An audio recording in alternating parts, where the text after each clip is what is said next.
Buenos días a toda la iglesia en esta mañana. Es un gusto nuevamente compartir una semana más. Un agradecimiento por su presencia aquí y saber que cada vez que le damos un tiempo a Dios, Él merece no solamente eso. La iglesia es un lugar en donde debemos primeramente analizar nuestra relación con Dios, la parte espiritual, pero también es importante, es la vida misma de la familia cristiana y se requiere conocer algunos aspectos. En este caso, por eso es que yo he puesto ahora un tema: cómo manejar nuestra economía. Un consejo de lo que dice la palabra de Dios, cómo debemos manejar nosotros el aspecto económico. Para ello, una pequeña reflexión. Y quiero comenzar con una pregunta: ¿cómo se siente tu respiración cuando pensamos en nuestras deudas? Muchas veces el mundo nos vende la idea de que tener es poder. Pero la Biblia nos advierte y nos enseña en realidad de una manera distinta. Proverbios 22:7 dice: el que toma prestado es siervo de lo que presta. Esa es una realidad, dice la palabra de Dios, eso lo ha dicho Dios. Dios no quiere que vivas con el peso de una cadena invisible en tu cuello. Él no te rescató de la esclavitud del pecado para que te entregues voluntariamente a la esclavitud de los intereses y de las cuentas a veces impagables. Hoy vamos a descubrir la voluntad de Dios. No es limitarte, sino darte la libertad para que con tus manos estén vacías, sin deudas, y que más bien podamos aprender a compartir a los demás. Una pequeña reflexión antes del mensaje. Ahora, para analizar con seriedad los distintos problemas de la vida diaria, no solo de los cristianos, sino en general, todo lo que se vive en el mundo, nosotros los hijos de Dios, que sabemos que la palabra de Dios es que está aquí en la Biblia, es la verdad porque fue inspirada por el mismo Dios, el mismo creador de todo lo que existe. Es el que tiene todas las respuestas para los problemas de todo el mundo. Por eso, todo el mensaje de la Biblia es tan importante, porque todas sus enseñanzas no fallan, son perfectas. Pero vemos que hay personas, incluidos algunos que nos llamamos hijos de Dios.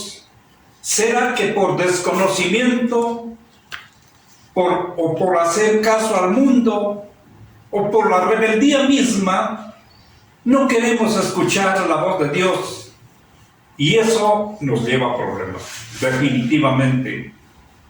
Y uno de estos es caer preso en las deudas, como leímos en el pasaje que leyó el hermano del Antiguo Testamento. Ahora, la filosofía del mundo materialista hace que muchas personas que hasta son fieles a la iglesia, a la familia, al trabajo, a Jesús, pero pueden caer presos en las deudas. Y si no estamos en ese caso, gracias, gloria a Dios, y puede ser una enseñanza para que mañana no vayamos por ese camino. Nosotros los seres humanos fuimos creados por Dios para vivir principios trascendentes Pero por el pecado nos salimos de esos consejos de Dios y desde entonces nos perdemos del verdadero camino. Y algunos somos hasta capaces de reclamar a Dios por el problema que vivimos, justamente por lo que no hemos querido hacer lo que nos dice su palabra. Al leer el texto de Segunda de Reyes, que se leyó en esta mañana, capítulo 4, los versículos del 1 al 7, nos damos cuenta que aquí vemos que el hombre de la historia no era cualquier hombre. Dice la palabra de Dios, era una persona entregada a Dios en el aspecto religioso, pero había tocado fondo en cuanto a las deudas. Nosotros lo sabemos porque la Biblia no nos cuenta ahí cómo es que cayó tanto en las deudas o cómo gastaba. Tal vez lo hacía como ahora nosotros, que empujados por el mundo pedimos dinero y lo hacemos a veces por cosas que ni siquiera son tan necesarias, pero queremos comprarlas. Porque la palabra de Dios dice en Primera de Timoteo capítulo 6, el verso 8, así que si tenemos ropa y comida, contentémonos con eso. Eso dice la nueva versión internacional, porque la otra dice más o menos lo mismo. Vuelvo a repetir, dice, si tenemos ropa y comida, contentémonos ya con eso.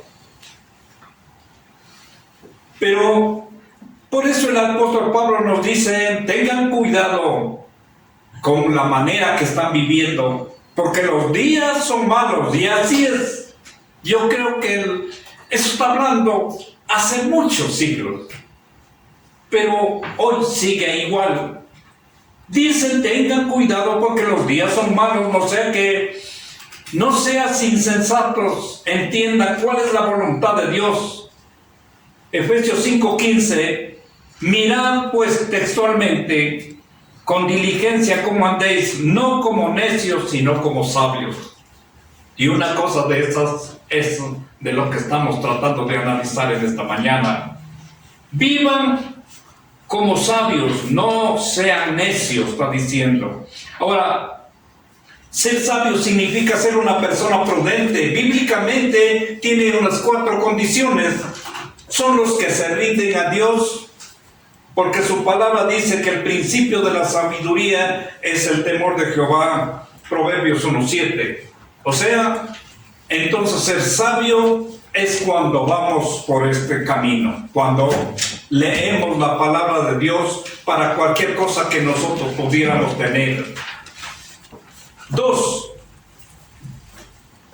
Ser sabio, dice, son esas personas que piden consejos a las personas prudentes, porque la palabra dice que en la multitud de consejos hay sabiduría. Tenemos que pedir consejo especialmente a personas probas, no a cualquiera. 3. Nos dice que aprovechemos bien el tiempo porque los días son malos. Eso Efesios 5:16. Vivamos prudentemente, aprovechemos el tiempo porque los días son malos. Y 4, saber administrar la parte económica. El texto de la historia bíblica dice que el esposo de la viuda era un hombre no cualquiera, fue un siervo del profeta Eliseo, por tanto conocía la palabra de Dios. Era un religioso, pero no sabía administrar bien el dinero, por eso se endeudó. Era fiel porque el texto específicamente dice lo siguiente: usted sabe, le dice la viuda al profeta, usted sabe que era fiel y era temeroso, constante al templo, pero murió. Eso era. Entonces, por eso estoy hablando que podría también implicar por nosotros también. Este hombre al morir dejó una gran deuda. Este problema se da en todos los tiempos. Hoy vivimos el problema de endeudamiento también de muchas maneras. Estas tarjetas de crédito, estos préstamos que nos ofrecen en un lado y otro, créditos en los almacenes. Esto nos puede llevar a la quiebra de las personas, de las familias y hasta de los países. Yo les decía, no hay país en el mundo que tiene 46 billones de préstamos de pedido Estados Unidos. Eso no es una buena señal, porque la palabra de Dios dice: no prestarás, sino más bien tú darás de préstamo. Este hombre al morir deja esta deuda, esta gran deuda, y este problema se da, como digo, en todos los tiempos. Y esta deuda es una de las grandes maldiciones. Por eso debemos escuchar la palabra de Dios y ver cómo debemos actuar para no caer en ella. El Evangelio también nos muestra, aunque no se habla directamente con la parte material, se habla también de lo espiritual, lo que leímos en esta mañana, pero nos hace entender que debemos nosotros no deber, sino ganar, sino tener el recurso. Pero aparte de las deudas monetarias, aquí sí quiero hacer un paréntesis. La única deuda de la que en verdad no podemos salir nadie, todos estamos inmersos en esto, es la deuda del pecado. Esa sí es una deuda que todos caímos allí. Porque no podemos pagar nosotros, solo Jesús lo puede hacer, y Él lo hizo ya en la cruz del Calvario. Y lo hizo solo por amor y por la gracia, por amor todavía de este hombre pecador, por el mundo pecador. Qué tan grande es el amor de Dios. Pero volviendo a la historia, la deuda material generalmente nos esclaviza cuando nos endeudamos, y como consecuencia, de hecho, para sufrir la familia, la esposa, como en el caso que leímos, les llegó el problema más grave a los pobres hijos.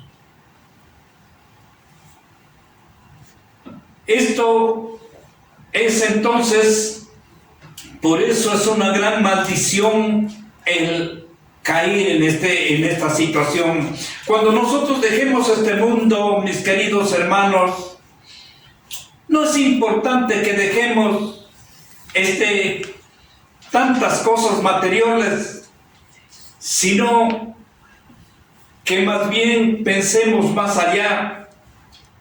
No dejemos que vengan acreedores a extorsionar nuestra familia, como en el caso de la historia, porque la deuda del finado, el acreedor vino para llevar sus hijos como esclavos para cobrarse de esa manera la deuda que él tenía. Y eso es que en ese tiempo eso era permitido por la ley. Normalmente se hacía eso. Se llevaba a sus hijos como esclavos. De esta forma, este hombre, cuando murió, dejó 4 problemas. Primero, su muerte. Todos sabemos, la muerte de un familiar es un grave problema emocional y todo, en todo sentido. La deuda económica que ya vemos, en lo social venía la esclavitud de sus hijos. En lo espiritual, seguro que ni sus hijos iban a rechazar posteriormente, porque cómo ser una persona que estaba tanto en la iglesia y que ellos hayan tenido que caer como esclavos ahora. Como hijos de Dios, nosotros no tratemos de dejar a nuestros hijos, como digo, trofeos, locales, títulos, medallas. Lo primero que debemos dejar a nuestros hijos es que sean verdaderos hijos de Dios y que luchen por los valores eternos, amen y tengan fe en Dios, que muestren testimonio, y esto debe ser aprendido de nosotros los padres. Esa es la mejor herencia que podríamos dejar a nuestros hijos. Volviendo a la historia, ante la desesperada situación de la viuda, el profeta Eliseo le dice: ¿qué puedo hacer yo por ti? Pero Dios nos llama como a Abraham para darnos bendición. Siempre Él ha sido bueno y no le importa quiénes somos nosotros. ¿A quién le dijo: en ti serán benditas todas las familias? Y eso que le dijo a él también es para nosotros. Una de las cosas que hacen las deudas es despojarnos de todo, de nuestras cosas. Por eso la mujer dijo: no tengo nada, solo un poco de aceite. O sea, no tenía nada. La deuda le había destrozado todo.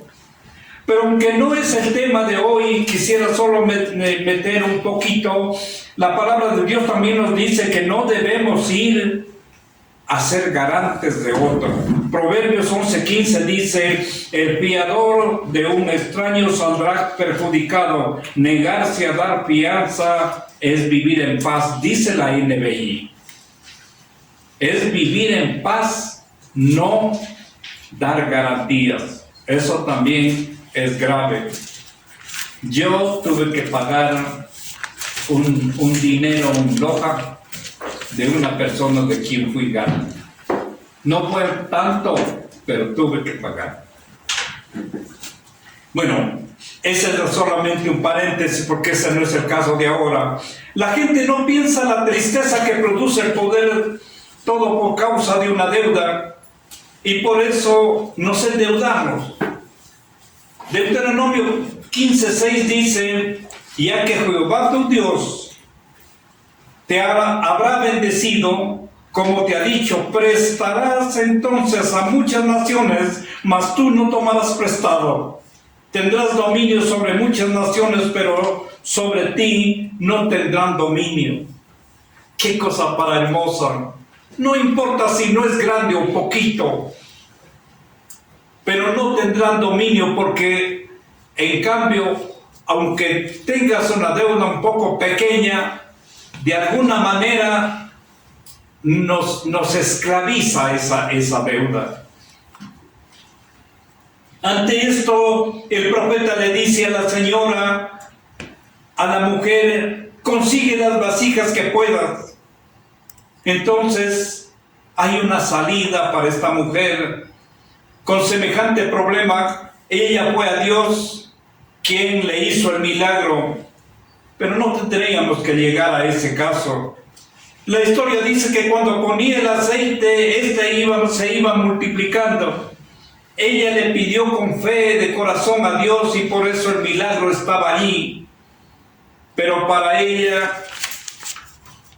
ello, estemos dispuestos al cambio, porque eso es lo que busca Dios cuando pedimos perdón. Es que tratemos, busquemos, luchemos para no volver a lo mismo. Los teólogos dicen que los milagros se dan por dos cosas: por compasión y por glorificación. No sé si esto es verdad, eso es lo que no dice la Biblia. Pero por compasión dices cuando Dios ve que estamos en una gran necesidad y le pedimos, y Él nos da, nos ayuda. ¿Cuántas veces se ha dado eso? Yo tengo muchas experiencias en ese punto. Y por glorificación es cuando Dios lo hace solo por su misericordia, para su honra y su gloria, como hizo con el pueblo de Israel en tantas y muchos lugares. Pero nosotros debemos darnos cuenta que todo el tiempo se están dando milagros de Dios, pero porque ya nos hemos acostumbrado a los milagros de Dios, por eso ya no reconocemos los milagros que todo el tiempo se están ocurriendo. No nos damos cuenta el rato que nos vamos a dormir, cómo es que se oscurece y que nuevamente después de descansar amanece un nuevo día. ¿No se han dado cuenta cómo es que se produce la vida misma? Si nosotros fuéramos médicos nos damos cuenta cómo funciona el organismo. Es una cosa tan grande. ¿Cómo es que hay comida para comer día tras día? ¿Cómo es que tengo una familia, que tengo mis hijos, que tengo los demás? Yo tengo una familia amplia. Misericordia de Dios, esos son milagros. Esos son los milagros de Dios, lo que nosotros debemos glorificar todo el tiempo. Pero nos hemos vuelto tan insensibles que no nos importa todo esto. Por todo esto, pongamos en las manos de Dios todo. Pero una de las maneras de mantener la estabilidad económica en el hogar es tener la política de no endeudarse. Esa es una de las primeras cosas que debemos hacer. Y más bien saber ahorrar. Los economistas hablan mucho sobre eso. Dicen ellos que no es necesario tener un presupuesto alto para decir que puedo ahorrar. Cualquiera, el que gana lo mínimo, puede también ahorrar. Ese es un principio, no es simplemente porque nosotros, ¿cómo voy a ahorrar si no me alcanza lo que gano? Esa es nuestra justificación. Y si hasta aquí hemos tenido deudas, salgamos de ellas y comencemos con poco que tenemos. Porque la viuda dijo, no tengo nada, solo tengo un poco de aceite. Jesús, cuando quiso dar de comer casi como 10,000 personas, 5,000 dicen fueron los niños y las mujeres, que en ese tiempo no se contaban, sumados eran 10,000 personas y había pocos peces y panes. Dios es el que da. No esperemos que Dios haga todo. Salgamos y pidamos a nuestros vecinos las vasijas, consigamos lo que podamos, trabajemos de nuestra parte. No nos avergoncemos por cualquier trabajo que nos toca hacer, que tengamos que hacer. Lo importante es que lo hagamos, que luchemos. Muchos piden milagros, pero no quieren hacer de su parte. Tenemos que hacer de nuestra parte, de lo contrario no va a venir el milagro. Oremos, obedezcamos lo que manda la palabra de Dios, porque el profeta dijo, busca las vasijas y allí no tienes que discutir nada. Cuando Dios te manda a obedecer, simplemente tienes que cumplir. Porque aunque pareciera que no tiene razón, pero si Dios nos manda, tenemos que hacerlo. La provisión va a llegar hasta donde llega nuestro trabajo. Porque cuando Él mandó a llenar las vasijas, ella le dijo, ya no hay más vasijas. Así dice el texto. Y ahí es cuando cesó el milagro. Si hubiera tenido más vasijas, hubiera llenado más. Pero ahí se acabó el aceite. Si nos quedamos sentados, no vamos a ver el milagro de Dios. Él no empuja a la gente, ni siquiera la salvación. Nosotros tenemos que ir y Él está listo con sus manos para darnos. Nosotros somos los que marcamos el límite, por eso vamos más allá de lo que nos pide y no nos conformemos con lo poco. Seamos responsables porque la mujer vendió el aceite y pagó la deuda. Por eso, lo primero que tenemos que hacer es pagar las deudas, porque algunos tienen como filosofía de endeudarse. Quieren mantener la deuda, aunque podrían pagar. Y a veces ni siquiera saben en lo que necesitan gastar. Por eso yo he oído siempre a personas que dicen, no, después pago, y pudiendo pagar. Nosotros también tenemos que, como dije, que trabajar para ver el milagro. Si pagamos las deudas, Dios nos va a bendecir. Hay hasta pastores que dicen que ofrendes para que se produzca el pago de la deuda. Eso no es honesto. Esto se dará cuando actuemos con responsabilidad en todos los campos y de nuestro corazón saldrá la voluntad para ofrendar. Cambiemos el estilo de vida desde hoy en adelante. Ajustémonos a la realidad. Los negociantes de carros dicen que el carro se devalúa de un año para otro. Por eso ellos aconsejan que la mejor inversión es comprar un carro de 2 años, porque aún está en buen estado y el precio es bueno. Pero nuestro ego quiere que sea del año. Entonces, y ahí perdemos nosotros mismos. Para finalizar, anotemos que el pasaje en el versículo 7 termina con 4 palabras que dice: ve, vende, paga y vive. Lo que tenemos que hacer con el problema de una deuda es que vendamos lo que no necesitamos, luego paguemos la deuda para vivir, para dormir tranquilos, para servir con libertad. Y esa es la bendición de Dios, porque como vimos, la voluntad de Él es que no cesen los deudas. Hay gente que se come 1 hasta 2 meses de sueldo anticipadamente. Parece no lógico, pero yo tenía compañeros en Loja, en mi colegio, que estaban ya el segundo mes estaba comido en los almacenes, estaba pedido ya eso. Y muchos de ellos iban solo a firmar. Y ahí con lápiz, la colectora, en ese tiempo había colectores en los colegios. La colectora le ponía con lápiz menos, en ese tiempo se ganaban pocos dólares, menos $50. O sea, eso, ya estaba eso del otro mes. Pero eso en algunos casos de un mes. Algunos ya estaba para otros meses. Pero nosotros hagamos lo contrario, tratemos de vivir economizando lo que podamos, siempre tengamos una cantidad de dinero de reserva.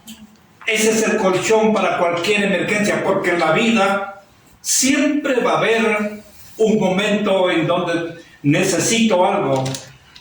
No empeñemos nuestro sueldo, así podremos dar a los pobres y viviremos los milagros de Dios para la glorificación de Él. Y hasta la ofrenda va a salir con alegría.